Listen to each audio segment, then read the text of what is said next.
Welcome to the Low Demand Parenting Podcast, where we drop the pressure, find the joy, and thrive, even when it feels like life is stuck on level 12 hard.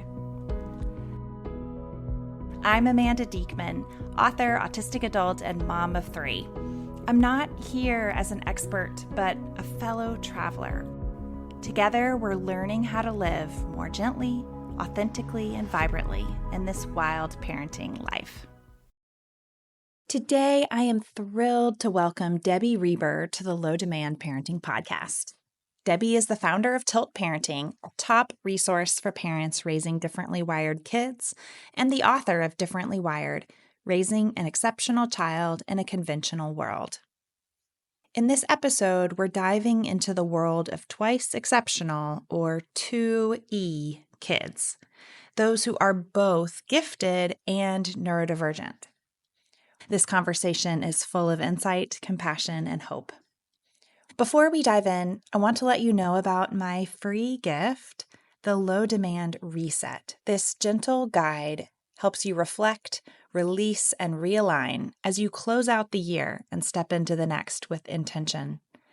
It's perfect for any parent feeling overwhelmed or ready for a fresh start.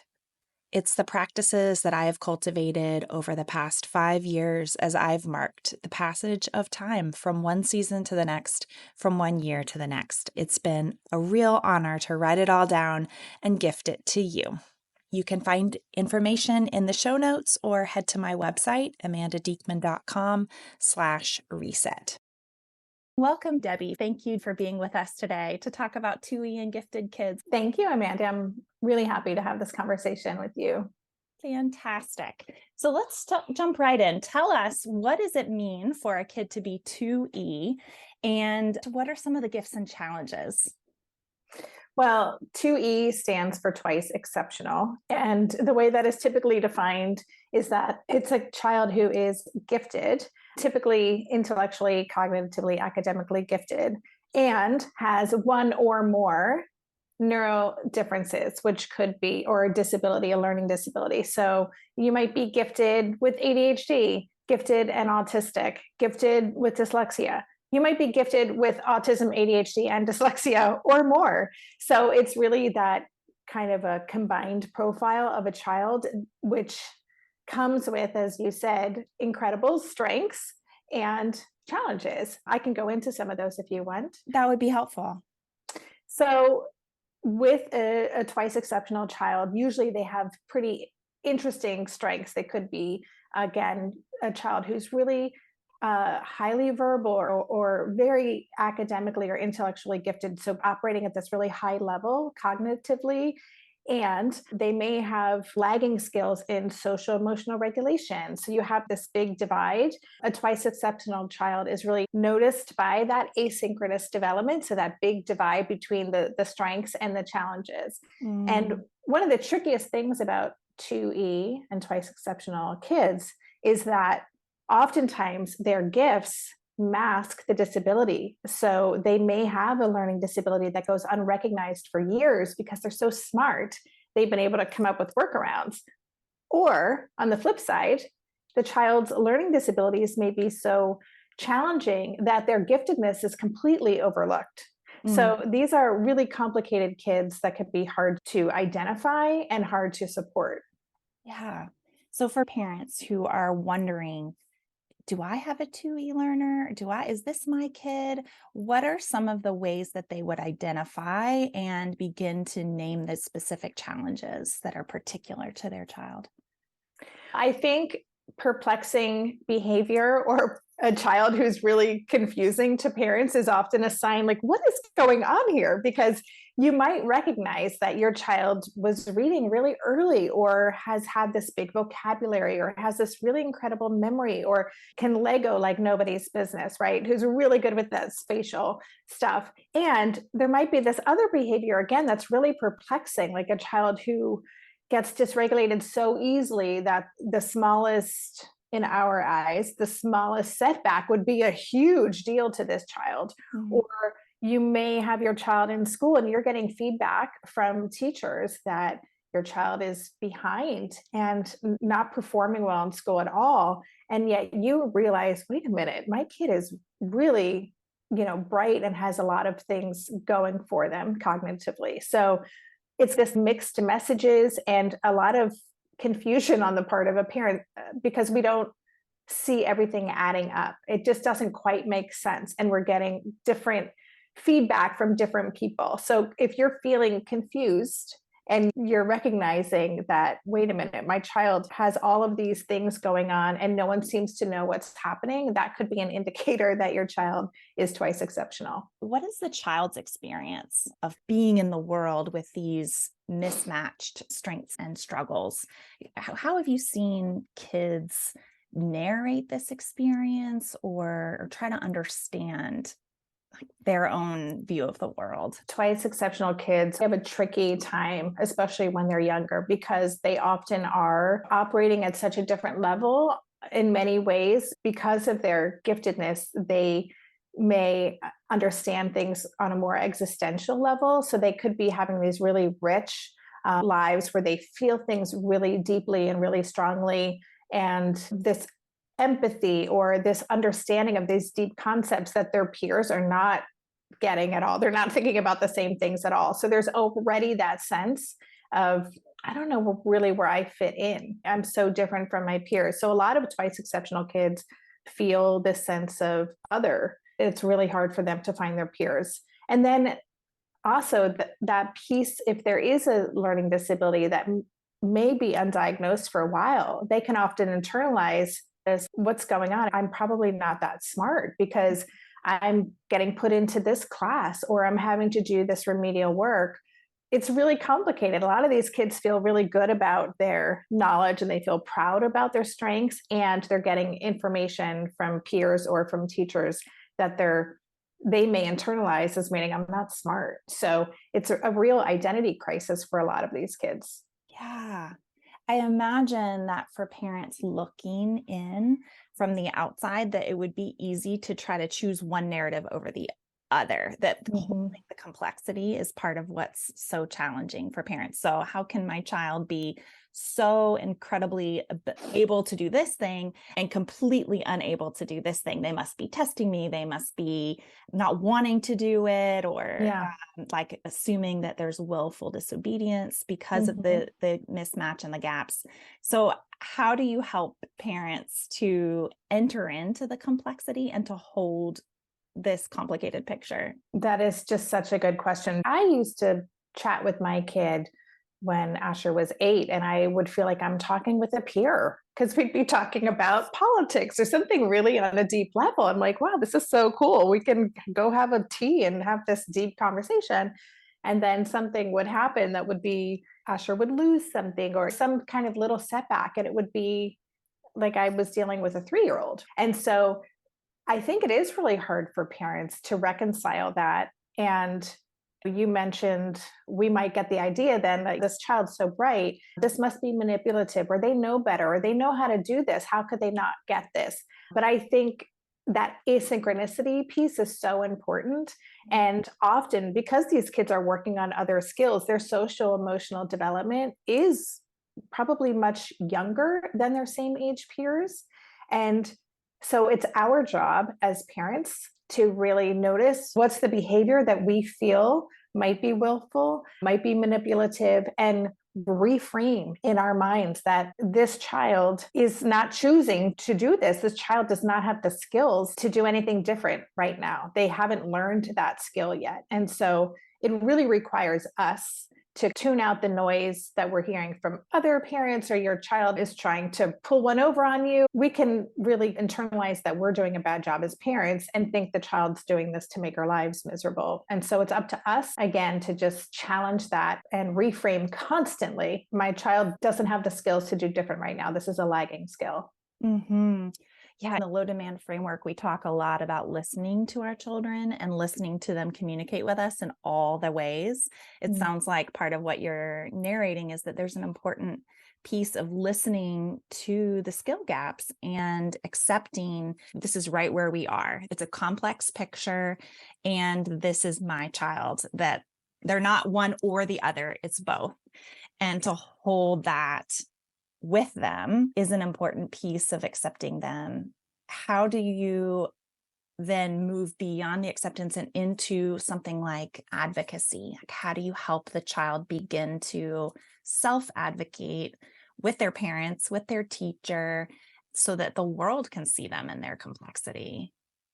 Yeah, this is really hard, but I think one of the most important things we can do with our kids is to foster in them a sense of self-discovery. I love that you talked about really getting to understand your child. I talk about this idea of fluency. It's our job to become fluent in our child's unique language.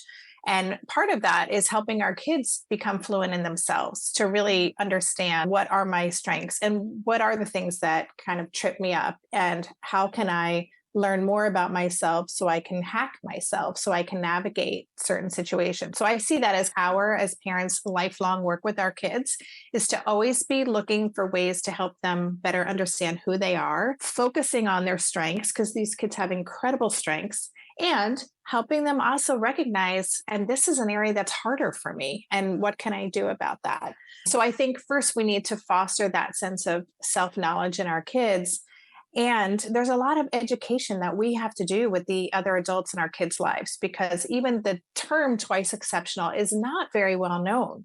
I think it's gaining recognition, but when my child was in elementary school, that was just not something teachers had any knowledge of. So unfortunately, it falls on us as parents to compassionately and gently educate the people who are interacting with our kids. Our child is a complex human who has these gifts, and how can we find ways to support this child in a classroom so that they can really lean into those gifts and leverage those strengths so that they can be successful. But it's tricky because, again, this is very new for a lot of educators. And so a lot of our work has to be making people aware that this is a profile of children and that this is really happening, and pointing them to resources so that they can grow their own competency. Mm. Yes, I love that. It really fits in with the role that you've taken in our wider community, not just advocating for your particular child, but advocating for all of our children and really raising the profile of twice exceptional learners and helping so many of us identify our kids in this label. So thank you for that. And I'm interested in hearing you talk a little bit more about this role of being a parent advocate, an activist. Can you say more about how you've seen things change, the ripple of impact of advocating for differently wired kids over the 7 years that you've been doing this work? Yeah, thank you. Yeah, I can't believe it's been 7 years. That's really astonishing. But I created Tilt because I felt as though so much of the material that I was accessing, which was, first of all, hard to even find, I felt like I didn't even know where to turn to get information on how to support our family and my child. But so much of it was pathologizing difference. It just felt like a big bummer. Oh, I guess this is the parenting experience I've got. I'm part of this club that I did not want to be a part of. And so I wanted to flip the script and really help parents feel seen and not like outliers, and recognize that our kids are everywhere. And there's nothing wrong with our kids, right? Our kids are exactly who they're meant to be. We don't need to fix them. We need to change the systems that we're engaging with so our kids can more fully be themselves. So that's why I started Tilt. And I would say, I don't know, I just felt really strongly about that, because it's not okay. It's not okay that our kids are not being embraced for who they are. They're amazing.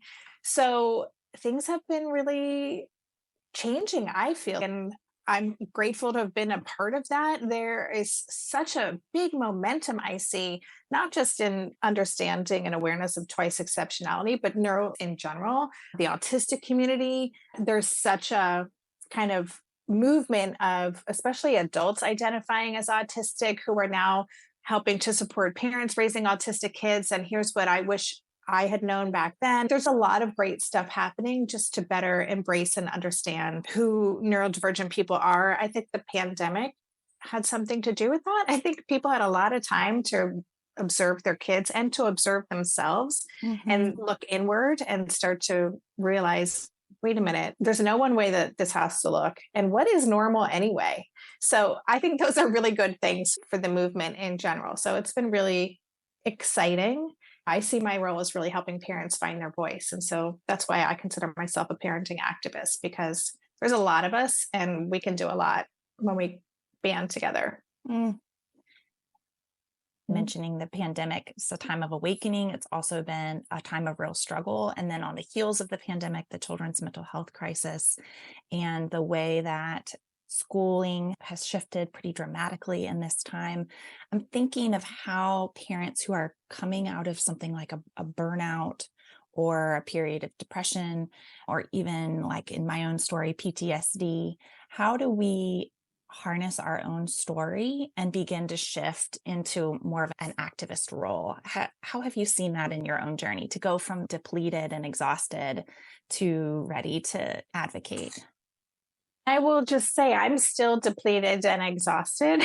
So I don't want to be like, yep, I got it all covered here. What I do and what I encourage parents to do is really commit to themselves and to their own care and well-being. The best thing we can do for ourselves is to keep showing up for ourselves. I talk about conscious maintenance as a practice, which is my term for self-care, because self-care has a stigma around it, but we really have to focus on being present in the moment and looking for micro moments of joy, looking for micro moments of peace, doing the work so that we can be present for those moments and really start to slowly build up our own reserves and take it day by day. We have to show up every day and commit that day to try to be present, to try to prioritize our well-being, and then start over again the next day. There's no way that we can show up for our kids, or let alone be an advocate and be out in the front lines of this movement, if we're not taking care of ourselves.